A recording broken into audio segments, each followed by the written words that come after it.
Good morning.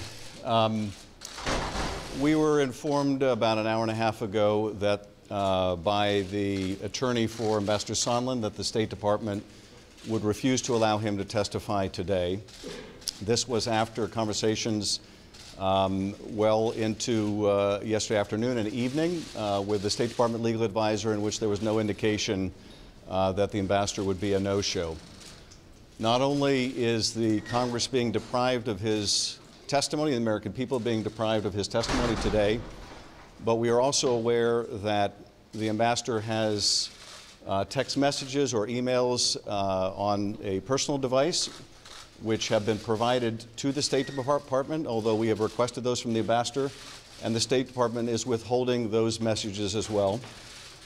Those messages are also deeply relevant to this investigation and the impeachment inquiry.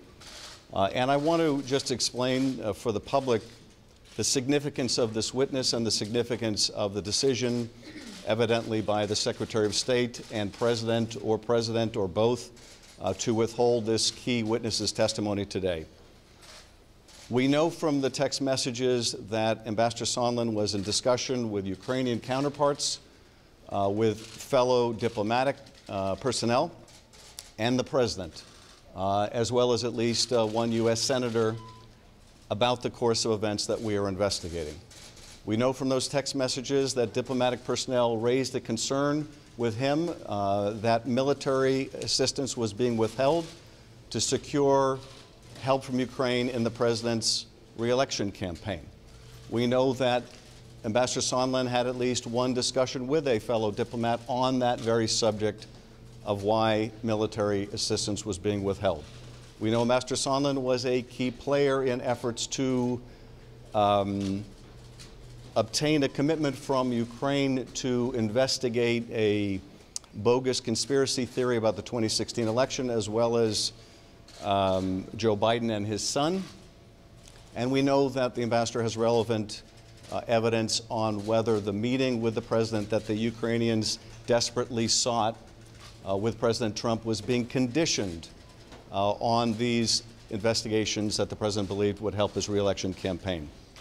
It is hard to overstate the significance of not just Ambassador Sondland's testimony and the documents, but the testimony of others as well. The failure to produce this witness, the failure to produce these documents, we consider yet additional strong evidence of obstruction of the constitutional functions of Congress, a co-equal branch of government.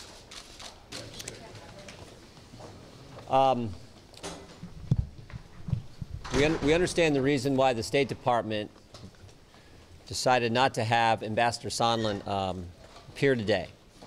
I mean, it's based on the unfair and partisan process that Mr. Schiff has been running. When you think about what the Democrats are trying to do, impeach the President of the United States 13 months prior to an election based on an anonymous whistleblower with no firsthand knowledge who has a bias against the President. And the guy running the process, Chairman Schiff, didn't even tell us that he had met with the whistleblower prior to the whistleblower filing the complaint. Adam Schiff didn't tell us that the way he treated Ambassador Sondland last week in this, Ambassador Volker in this interview last week, that treatment is the reason why the administration and the State Department said we're not going to subject Ambassador Sondland to the same treatment. And look, we were actually looking forward to hearing from Ambassador Sondland. We thought he was going to reinforce exactly what Ambassador Volker told us last week. But again, unfortunately, when you have a Speaker of the House who says we need to strike while the iron's hot, when you have a chairman of the committee who is so biased against this president that he wouldn't even tell us that he had met with, his staff had met with the whistleblower prior to the whistleblower filing the complaint. And frankly, this is a pattern with Mr. Schiff. He did the same thing, if you remember, the first big hearing the Democrats did this Congress, Michael Cohen. He didn't tell us that his staff had met with Mr. Cohen 4 hours prior to Mr. Cohen testifying. He didn't tell us that last summer he had met with Mr. Simpson out in Colorado, palling around with the guy with Fusion GPS. So this is a pattern.